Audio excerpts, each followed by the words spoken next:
24 jam hari ini, puluhan lapak di sepanjang Jalan Banten, Kecamatan Seberang Ulu 2 digusur petugas.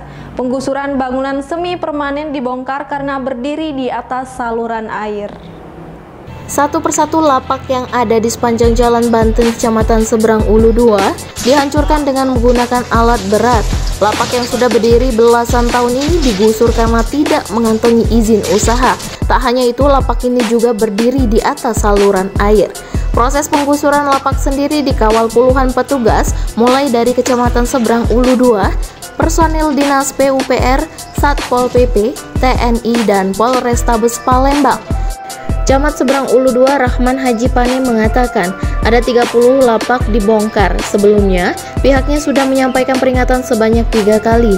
Namun karena tidak diindahkan atas perintah Wali Kota Palembang, bangunan tersebut dibongkar. Meski demikian, proses pembongkaran tetap mengedepankan upaya humanis agar tidak terpancing dengan hal yang tak diinginkan. Ada 30 kios yang berada di daerah milik jalan, tempat yang dilarang untuk mendirikan dan melakukan aktivitas kegiatan usaha. Karena seperti yang kita ketahui, di atas bangunan yang dirobohkan saat ini berada di atas saluran air dan ini menyalahi. Ya. Akibatnya yang timbul selama bangunan ini masih beroperasi, pertama, normalisasi saluran air terhambat. Yang kedua, kerusakan jalan karena tergenang akibat dari saluran yang tidak normal tadi. Dan yang ketiga, kemacetan lalu lintas yang ditimbulkan. Sementara itu, Kabid Linmas Satpol PP Kota Palembang, Harrison mengatakan, penertiban tersebut dilakukan lantaran 30 bangunan tersebut mengganggu kepentingan umum di lokasi. Berkaitan dengan bubuk-bubuk liar yang berada di atas parit atau drainase yang berada di jalan Banten ini. Ya, kalau seperti bangunan permanen dia, tapi tidak memiliki izin. Bangunan liar seperti itu. Berapa banyak peta yang di? Ada 30 peta. Reporter dan juru kamera, tim redaksi Sumsel 24 Jam, palpres.com. Pemirsa, Balai Register Gunung Dempo mulai menertibkan pendaki yang ingin naik ke puncak. Salah satu pendaki diwajibkan mendaftarkan diri ke petugas pintu jaga yang ada di Kampung 4. Puluhan pendaki Gunung Dempo terlihat sedang mendaftarkan diri di brigade yang ada di Kampung 4. Mereka belum diizinkan naik ke puncak sebelum mendaftarkan diri ke petugas jaga. Di sana, para pendaki wajib memberikan data kepada petugas mulai dari jumlah orang hingga barang yang akan dibawa ke puncak Gunung Dempo. Petugas register Gunung Merapi Dempo, Aryansyah menjelaskan, salah satu syarat yang harus dipenuhi pendaki adalah surat keterangan sehat. Tak hanya itu, barang bawaan juga diceklis serta dikenakan tiket 10.000 untuk satu orang pendaki.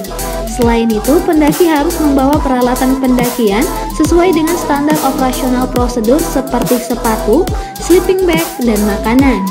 Bahkan pendaki juga diwajibkan masuk dari jalur pendakian Kampung 4, sementara jalur Tugu Rimau dikhususkan untuk jalur darurat.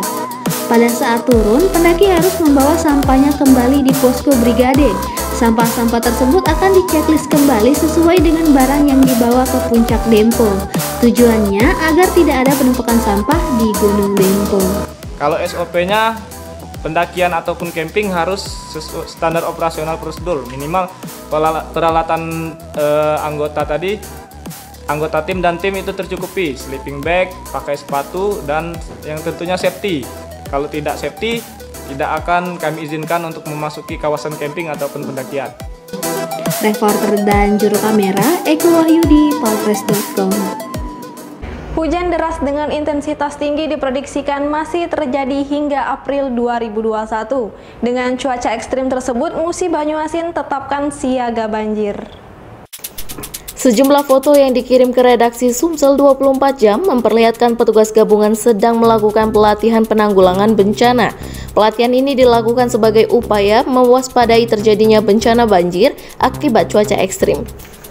Kepala BPBD Muba, Joni Martahonan mengatakan, cuaca ekstrim berupa hujan deras dan angin kencang masih terjadi hingga April 2021. Oleh sebab itulah, dia menghimbau agar masyarakat tetap mewaspadai bencana tersebut. Sejauh ini, sambung Joni, pihaknya terus melakukan siap siaga bencana banjir, termaksud karhutlah. Tadi kita sudah laksanakan dengan Polres tadi apel Siaga. Terus termasuk siaga banjir juga, siaga karhutlah dan banjir, bencana alam, tanah longsor termasuk.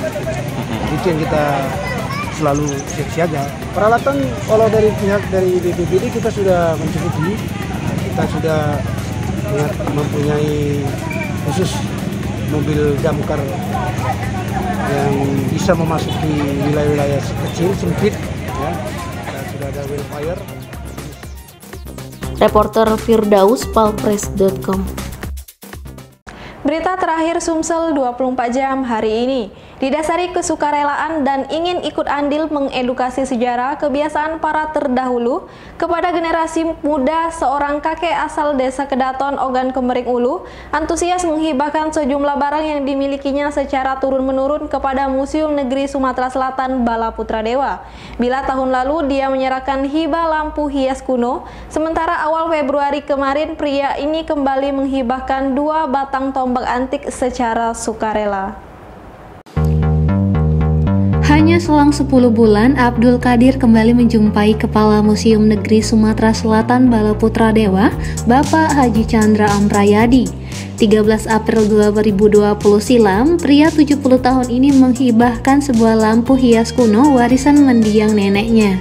Nah, awal Februari kemarin, warga Dusun 2 Desa Kedaton, Kabupaten Ogan Komering Ulu itu menghibahkan 2 batang tombak antik untuk berburu warisan mendiang orang tuanya. Tombak pertama memiliki tongkat atau pegangan cukup panjang, sekitar 4 kepas atau kira-kira setara 6 meter.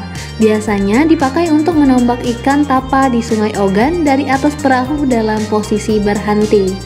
Satu lagi, tongkat berukuran sedang yang lebih dikenal dengan sebutan kujur, fungsinya juga untuk berburu, namun bukan ikan, melainkan untuk berburu dan menjaga kebun dari gangguan hewan buas. Tombak itu lah kalau tombak ya. Kan? Fungsinya itu apa itu, Pak? Untuk tombak ikan. Untuk ikan ya. Biasa di Sungai Ogan, Pak. Ya? Mungkin bisa Bapak praktekkan, Pak? Oh, itulah. Dia kan ini.